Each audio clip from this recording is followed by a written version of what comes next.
आरती अपनी ननद शालू को अपनी बहन की तरह ही प्यार करती। उसकी काफी उम्र हो गई थी, लेकिन उसकी शादी नहीं हुई थी, जिसके चलते कई बार आस पड़ोस के लोग उसे भड़काने की कोशिश करते रहते, लेकिन आरती पर उनकी बातों का कोई असर नहीं होता। एक दिन सुबह के समय आरती दूध लेने के लिए घर से निकलती है। तभी उसकी पड़ोसन कमला भी अपने घर के बाहर दूध लेने के लिए आ जाती है। भैया जरा मुझे भी दूध दे दो, इतनी सर्दी हो रही है, गर्मा गर्म चाय पीने का मन कर रहा है बहुत। आंटी जी, अगर आपको इतना ही मन कर रहा है चाय पीने का तो आप मेरे घर चलिए, मैं आपको चाय बनाकर पिला देती हूँ। तू सच कह रही है बहू? तू मुझे चाय बनाकर पिलाएगी? हाँ आंटी जी, इसमें कौन सी बड़ी बात है, आप भी तो मेरी माँ की तरह ही हो ना। और वैसे भी लोग कहते हैं कि बड़े बूढ़ों की सेवा करनी चाहिए, पुण्य मिलता है, पुण्य। बहू, अगर तेरी जैसी सोच सभी बहुओं की हो जाए तो किसी भी सास को अपनी बहू को घर लाने में डर नहीं लगेगा, बल्कि दोनों प्यार से और खुशी खुशी रहेंगे। बिल्कुल आंटी जी, चलिए आप अंदर चलिए। आरती कमला को लेकर घर के अंदर जाती है और उसे हॉल में बैठाकर रसोई में जाकर चाय बनाने लगती है। और कुछ देर बाद में वो कमला के लिए चाय लेकर हॉल में आती है और उसके साथ बैठकर चाय पीने लगती है। तभी कमला बोलती है, बहू सारा काम तो अकेले ही क्यों कर रही है? तेरी नंद शालू कहाँ है? वो तो सच में अपने आप को रानी ही समझने लगी है। जब से तू आई है थोड़ा बहुत भी काम नहीं करती तेरे साथ। कोई बात नहीं आंटी जी, अब मेरे राज में आराम नहीं करेगी तो कब करेगी। और वैसे भी अपने ससुराल जाएगी तब तो उन्हें ही सारा काम करना पड़ेगा। जितने दिन यहाँ है उतने दिन बस खाए पिए और आराम करे। बहू, ऐसा करके तू अपनी नंद की आदत बिगाड़ रही है, इसको आगे चलकर बहुत परेशानी होगी। आंटी जी, मुझे इतनी चिंता नहीं है, जब वो टाइम आएगा ना तब का तब देखेंगे। बहू, तुम दोनों मियाँ बीवी शालू के लिए रिश्ता क्यों नहीं देखते हो? शालू की भी उम्र हो गई है, कुछ साल बाद शादी करना मुश्किल हो जाएगा इसके लिए। लगता है इनको चाय के लिए रोक करना मैंने बहुत बड़ी गलती कर दी। मुझे इन्हें रोकना ही नहीं चाहिए था, बिना बात के पका रही है कब से। क्या हुआ बहू, तू क्या सोचने लगी? कहीं मेरी कही बातों का बुरा तो नहीं मान गई? हाँ हाँ आंटी जी, आपकी बातों पर ही गौर कर रही थी। मैं जरूर राजीव जी से कहकर ननद जी के लिए रिश्ता देखने को कहूँगी। ये की ना तुमने अकलमंदी की बात। चल अब मैं चलती हूँ, चाय पिलाने के लिए बहुत बहुत धन्यवाद। कमला इतना कहकर आरती के घर से चली जाती है। तभी उसका पति राजीव वहाँ आता है और बोलता है, आरती, खाने में जो भी हो जल्दी से लेके आ जाओ, बहुत जोरों की भूख लगी है, खाना खा के ऑफिस भी जाना है। जी अभी तो खाने को कुछ भी नहीं बना है, तो मैं आपको क्या खाने को दे दूं? ये क्या कह रही हो तुम? अरे तुम्हें उठे हुए तो बहुत समय हो गया है, अभी तक तुमने खाना नहीं बनाया। इतने समय तक तो तुम सब कुछ बना लेती हो, फिर लेट कैसे हो गया? अब क्या बताऊं मैं आपको, बगल वाली कमला आंटी आ गई थी चाय पीने के लिए, तब से उठने का नाम ही नहीं ले रही थी। अभी आपके आने से कुछ देर पहले ही गई है। मैं तो तुम्हारी इस पड़ोस की औरतों से बहुत परेशान हो चुका हूँ, जब देखो तब तुम्हारे ही घर में आकर बैठ जाती है। आप बस थोड़ी देर रुकिए, मैं अभी आपके लिए कुछ खाने के लिए बना देती हूँ। नहीं नहीं नहीं नहीं, रहने दो। अगर तुम्हें चिंता होती ना तो जब तक तुम आंटी से बात कर रही थी तुम शालू को कहकर कुछ बनवा देती मेरे लिए, लेकिन नहीं, आराम से गली की औरतों के साथ बैठो और पंचायत करो, करती रहो, दिन रात करो। मैं चला ऑफिस। आप भूखे जाएंगे, मुझे अच्छा नहीं लगेगा, माफ करिए। रहने दो, ज्यादा सोचने की ना जरूरत नहीं है, मैं ऑफिस से कुछ मंगा के खा लूंगा। तुम यहाँ गली की औरतों के साथ बैठो और पंचायत करो, या तो बड़ी बहन जैसी ना अपनी ननद की सेवा पानी करो। अपनी ननद को बिगाड़ने में सबसे बड़ा हाथ तुम्हारा ही है। राजीव इतना कहकर अपने ऑफिस के लिए निकल जाता है। दिन बीतते हैं। तभी एक दिन शालू हॉल में बैठी फोन चला रही होती है। तभी राजीव ऑफिस से घर आता है और शालू को हॉल में बैठा देखकर बोलता है, शालू, बहुत ठंड हो रही है, एक गिलास गर्म पानी ले आ और साथ ही एक कप चाय भी।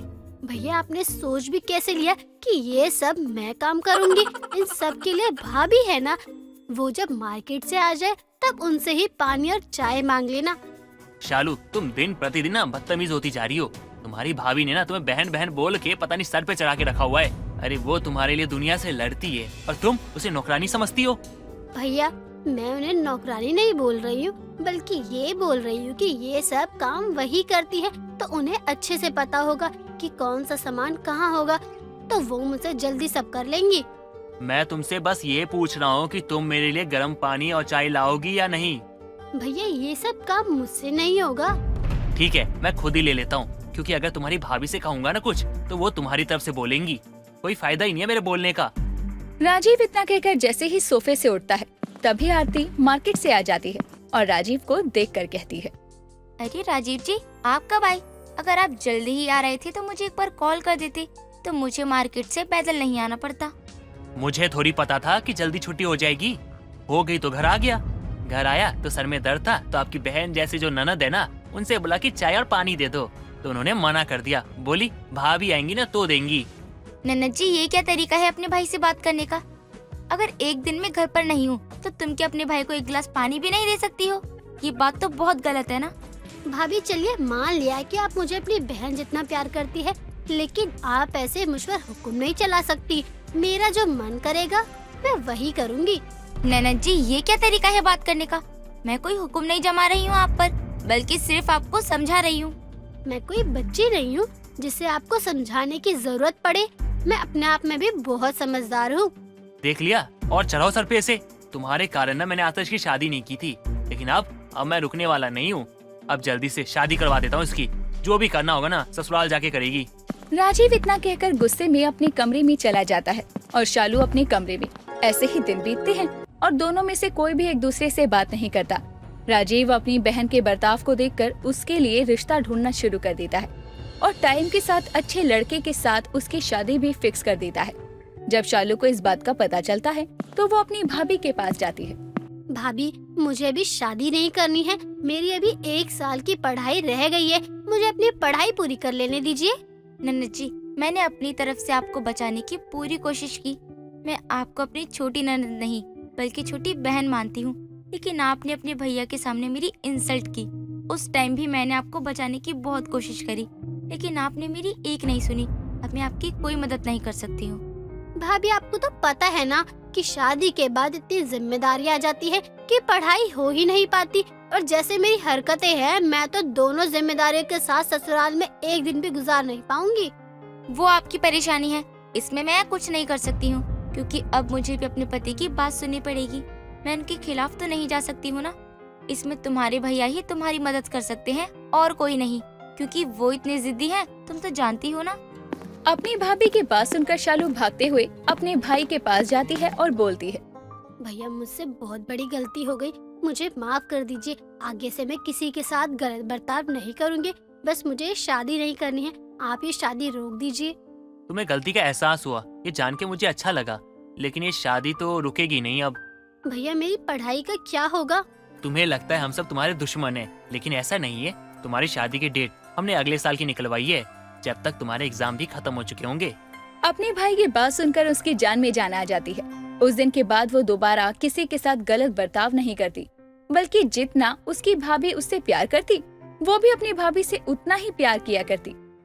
मनोज नाम का आदमी अपना राशन कार्ड लिए गमछे से मुंह को ढके हुए सुबह सवेरे जाकर राशन की लाइन में लग जाता है और राशन लेने के लिए सरकारी राशन की दुकान पर बहुत लंबी लाइन लगी होती है।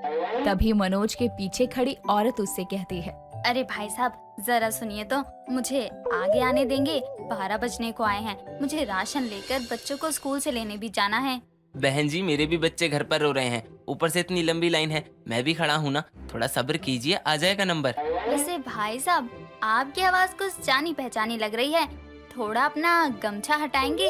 अरे बहन जी, इतनी कड़ी धूप है, ऐसे कैसे गमछा हटा दूं? अरे बातों में नंबर भी आ गया।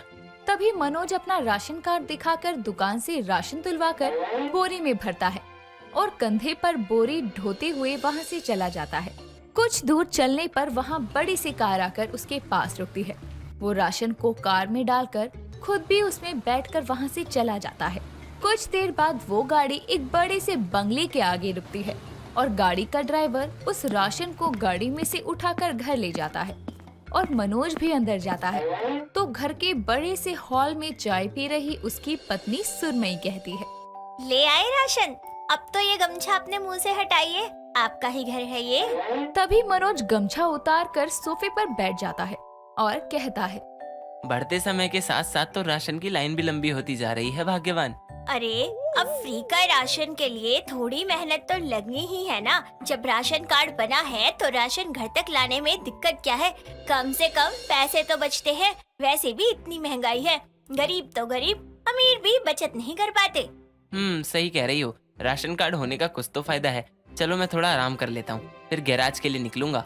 इतना कहकर वो अंगड़ाई लेते हुए अपने कमरे में चला जाता है। मनोज एक गैराज का मालिक था और कई लोगों को उसने अपने गैराज पर काम के लिए रखा हुआ था। साथ ही उसके पास बड़ा घर और गाड़ी भी थी। इतना अमीर होने के बाद भी वो लाइन लगाकर हर महीने सरकारी राशन लेने जाया करता था, क्योंकि उसके पास राशन कार्ड जो था। लेकिन उसके आस पड़ोस के लोगों को पता ना चले, इसीलिए वो गमछे से अपना मुंह ढककर राशन लेने जाया करता था।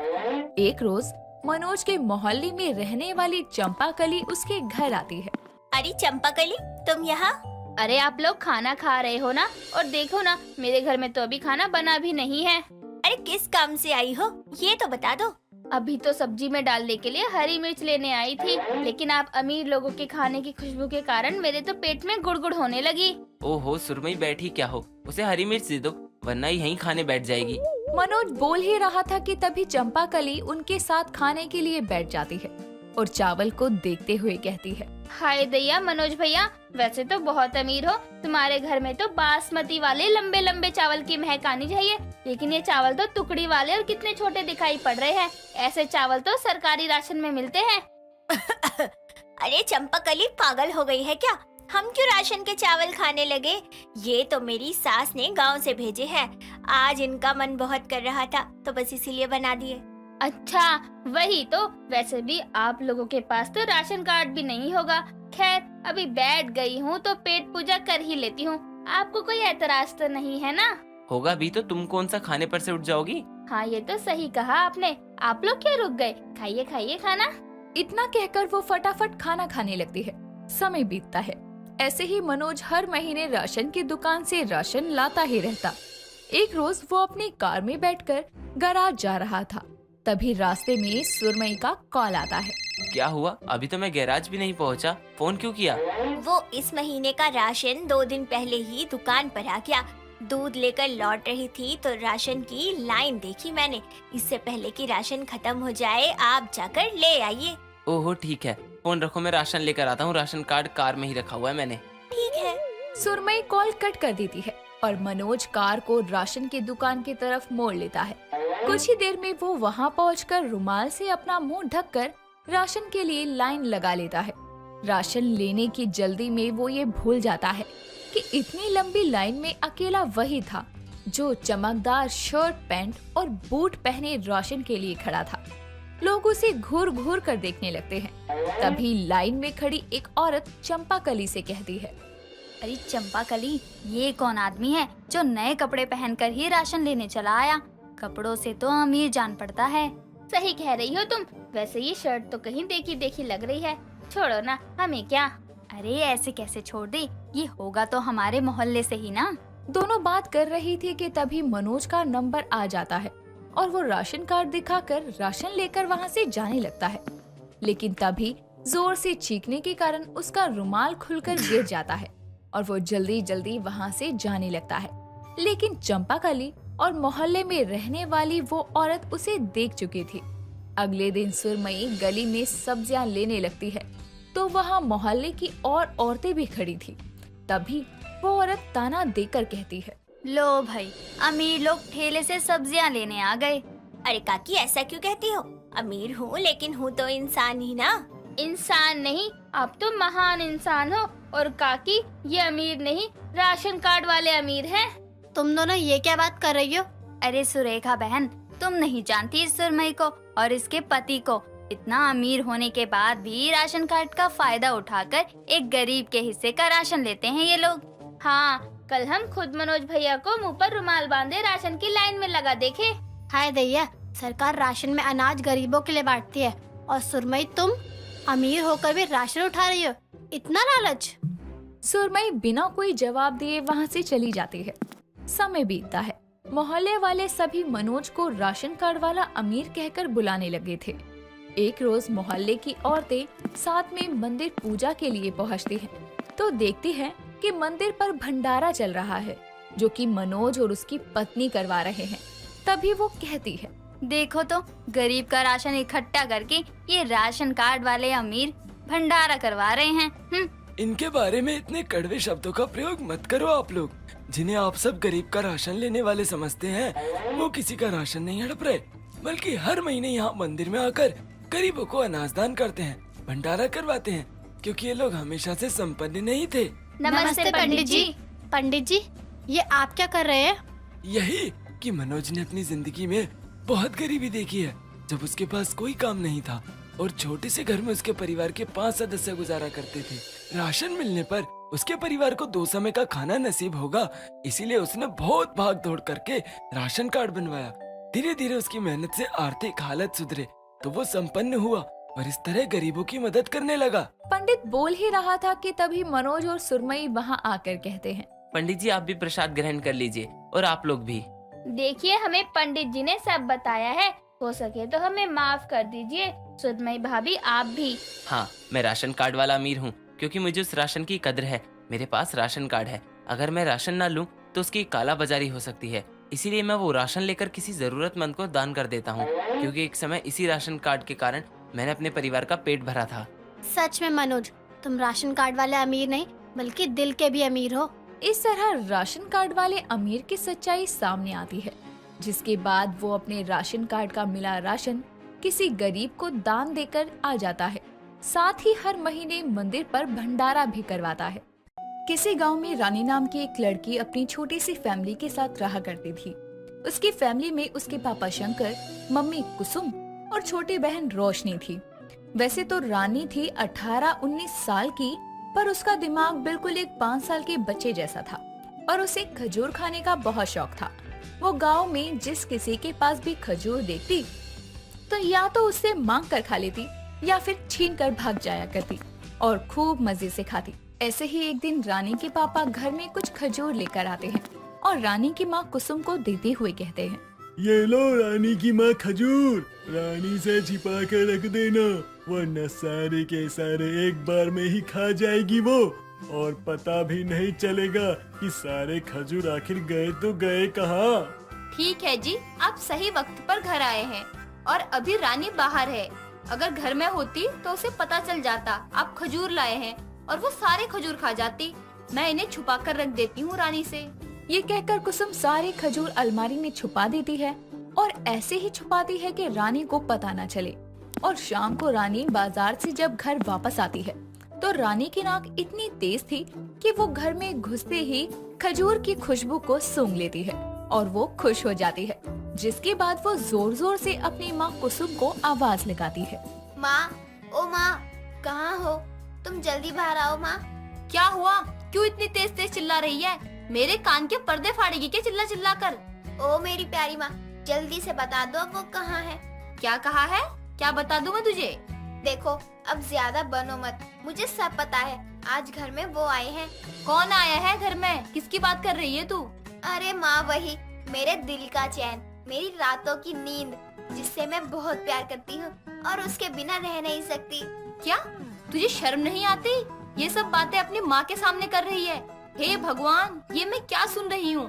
तेरा कोई बॉयफ्रेंड भी है क्या, जिसके बारे में तूने अभी तक मुझे बताया नहीं? बता, कौन है वो? जल्दी बता। अरे माँ, ये तुम क्या कह रही हो? मैं बॉयफ्रेंड की नहीं, खजूर की बात कर रही हूँ। वही तो है जिसे खाए बिना दिन और रात में रह नहीं सकती। हे भगवान, देखो तो इस लड़की को। भला खजूर के पीछे कौन इतना पागल होता है? और कोई क्यों होगा, मैं हूँ ना पागल होने के लिए खजूर के पीछे। ना जाने तेरे होने पर मैंने ऐसा क्या खा लिया जो तू पागल है खजूर के लिए। पक्का खजूर ही खाओगे माँ। चलो अब बातें मत घुमाओ और जल्दी से बताओ खजूर कहाँ है। मुझे बड़ा मन कर रहा है खजूर खाने का। किसने कहा तुझे कि इस घर में खजूर है? माँ, मुझे किसी से पूछने की कोई जरूरत नहीं है, मुझे खुशबू से ही मालूम हो जाता है कि कहाँ है खजूर। अरे इसे कैसे पता चल गया कि घर में खजूर है? अब क्या करूँ मैं? अगर इसे मालूम हो गया खजूर कहाँ रखे हैं तो ये सारे चट कर जाएगी। नहीं बताओगी ना आप? रहने दो, मैं खुद ही ढूंढ लूंगी। अरे अरे, कहाँ जा रही है? जब मैं कह रही हूँ कि घर में खजूर नहीं है तो तू मेरी बात मान क्यों नहीं रही? आप रुको, मैं खुद ढूंढ निकालूंगी। इतना कहकर रानी पूरे घर में खजूर ढूंढने लगती है। वो कभी रसोई में रखे बर्तनों में ढूंढती तो कभी कमरे में जाकर अलमारियों में।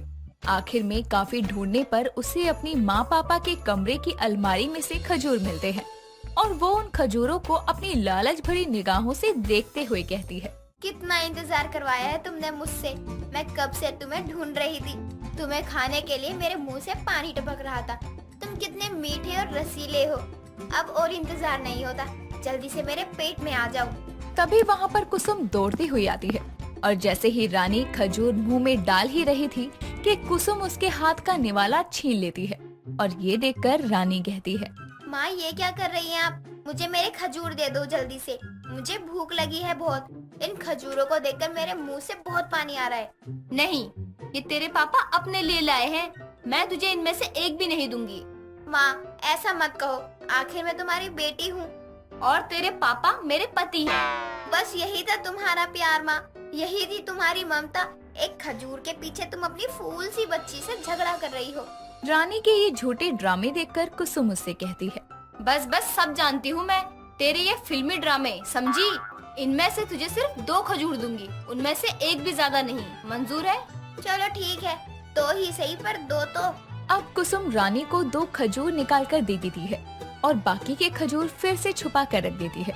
2 खजूर मिलने के बाद भी रानी का मन नहीं भरता और वो फिर से खजूर मांगने अपनी माँ के पास जाती है, तो कुसुम उसे खजूर देने से मना कर देती है। अब रात हो जाने के बाद सब सोते हैं, पर रानी को अब भी खजूर खाने का मन करता है, इसीलिए उसे नींद ही नहीं आती और अब वो ये सोचती है कि आखिर कैसे अपनी माँ के कमरे से खजूर निकाले जाएं। रानी और उसकी बहन रोशनी दोनों एक ही कमरे में सोती थी, इसलिए रानी को जागता हुआ देखकर रोशनी कहती है, अरे दीदी, आप अभी तक क्यों जाग रही हो? सोना नहीं है क्या आपको? कुछ नहीं, बस नींद आ रही है मुझे, तू सो जा। ठीक है दीदी।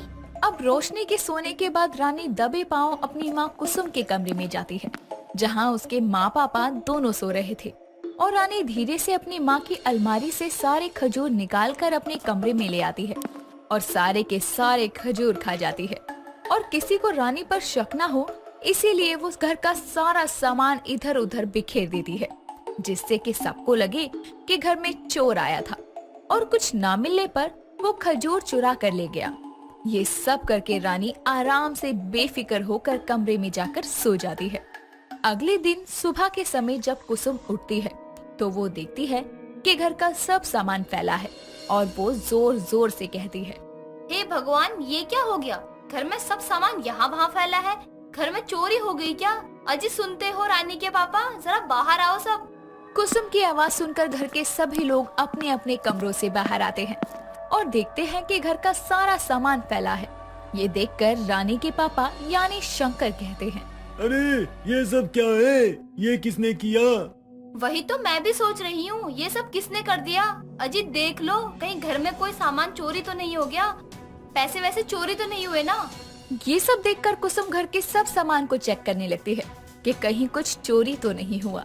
कुसुम सब सामान अच्छे से देखती है, लेकिन हैरान हो जाती है क्योंकि घर का सारा सामान सही सलामत था। जिसके बाद कुसुम कहती है, अरे ये तो बड़ी हैरानी की बात है, घर में चोरी भी नहीं हुई और सामान ऐसे बिखरा पड़ा है जैसे किसी ने चोरी की हो। माँ, शायद चोरों को भी ये मालूम हो गया होगा कि हम बहुत गरीब और कंजूस हैं। उन्हें ले जाने के लायक कुछ मिला ही नहीं होगा, इसीलिए बेचारे खाली हाथी चले गए। तू चुप कर। मेरी तो कोई बात सुनता ही नहीं है। मैं जा रही हूँ। आपने फालतू में ही सुबह सुबह मेरी नींद खराब कर दी। अगर चोर पैसे या सामान नहीं लेकर गया तो आखिर क्या लेकर गया? कुसुम ये कहकर अपनी अलमारी में खजूर ढूंढने लगती है और जब वो देखती है तो अलमारी में खजूर नहीं थे और ये देखकर कुसुम को रानी पर शक होता है, कहीं ये सब रानी ने तो नहीं किया। कुसुम को रानी पर शक तो होता है, लेकिन उस समय वो रानी से कुछ नहीं पूछती और चुपचाप घर का सारा सामान समेटने लगती है। कुछ देर बाद रानी के पेट में बहुत दर्द होता है, जिसके बाद रानी को कुसुम डॉक्टर के पास लेकर जाती है और डॉक्टर रानी को पेट दर्द की दवाई दे देती है और उसके बाद भी रानी का पेट दर्द ठीक नहीं होता। जिसके बाद डॉक्टर रानी का चेकअप करने को कहती है और रिपोर्ट्स आने के बाद डॉक्टर रानी और उसकी माँ को बताती है, रानी की मम्मी, लगता है आपकी बेटी ने कुछ ज्यादा ही खजूर खाए हैं, जिसकी वजह से इसे पेट दर्द, गैस, पेट फूलने और डायरिया की समस्या हो गई है। ये तभी होता है जब कोई व्यक्ति लिमिट से ज्यादा खजूर का सेवन कर लेता है। मुझे पता था कि वो सारे खजूर इसी ने खाए हैं, तभी आज इसकी ये हालत हो गई है। हाँ माँ, आपने सही कहा था, वो सारे खजूर मैंने ही खाए थे। मुझे माफ कर दो माँ, मुझे नहीं मालूम था इतने खजूर खाने से ये सब बीमारियां हो जाती हैं। आज के बाद मैं कभी खजूर नहीं खाऊंगी माँ। नहीं नहीं बेटा, अब तो रोज खजूर खाना, मैं खुद खिलाऊंगी तुझे अपने हाथों से। नहीं नहीं माँ, आज से कान पकड़ लिए मैंने, आज के बाद कभी नहीं खाऊंगी खजूर।